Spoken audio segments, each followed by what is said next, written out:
Your owner, کیا آپ پوچھیں گے نہیں شفقت خان صاحب سے کہ آخر اپنے ہی دوست کے بیٹے کو مارنے کی پلاننگ انہیں کیوں کرنی پڑی؟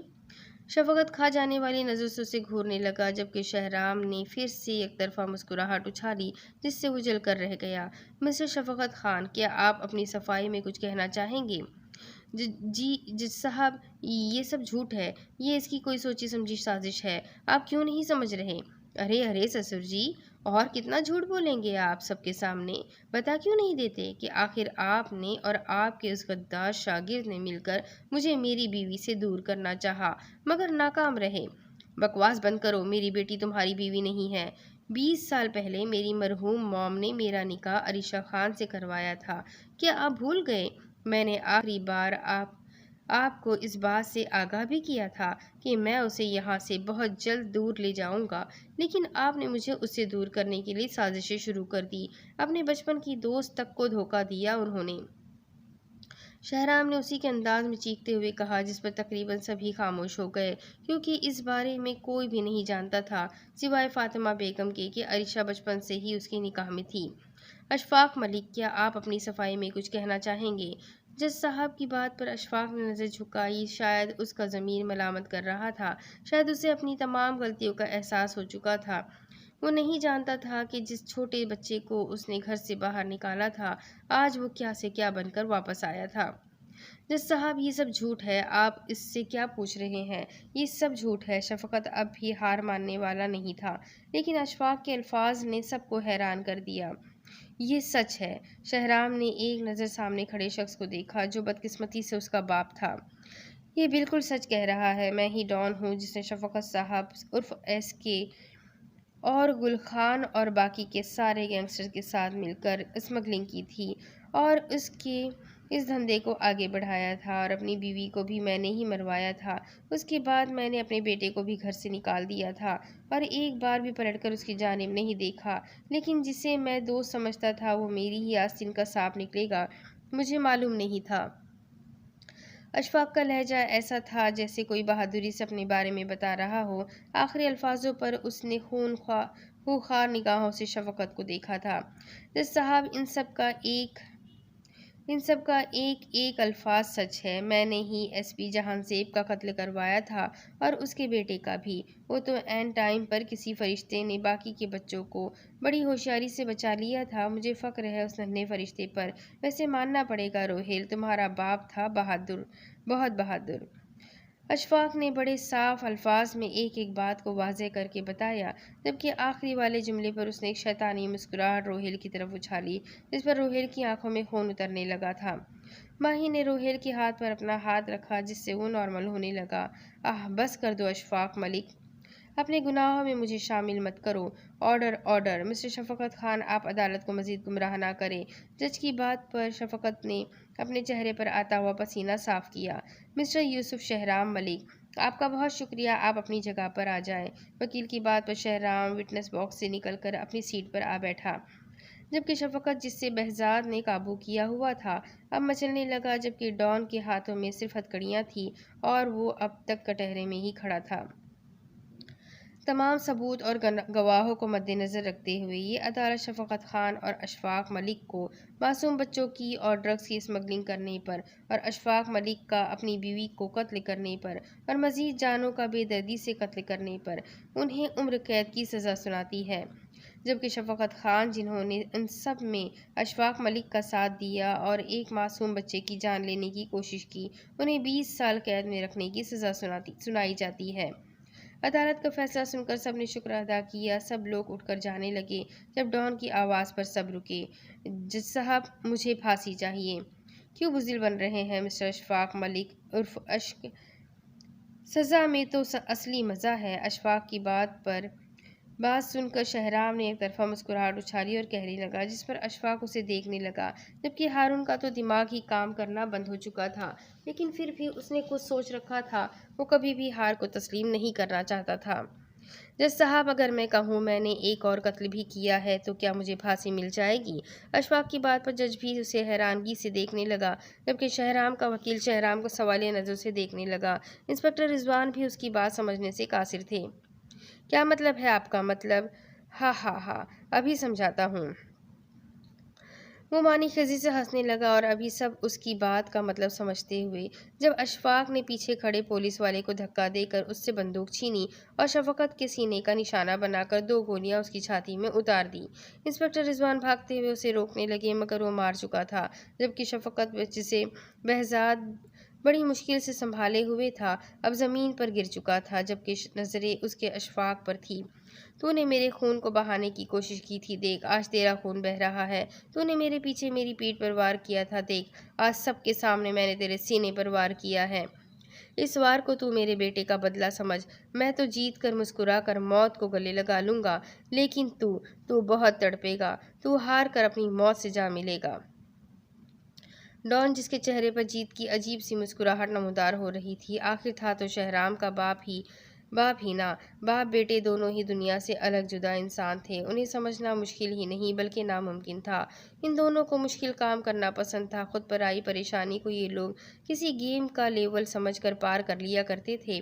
ان کی بات ہی الگ تھی، یہ لوگ ملک تھے جو ٹھان لیتے تھے کر کے چھوڑتے تھے۔ انہوں نے کبھی ہارنا نہیں سیکھا تھا، جیت ان کے قدموں میں گری ہوتی تھی۔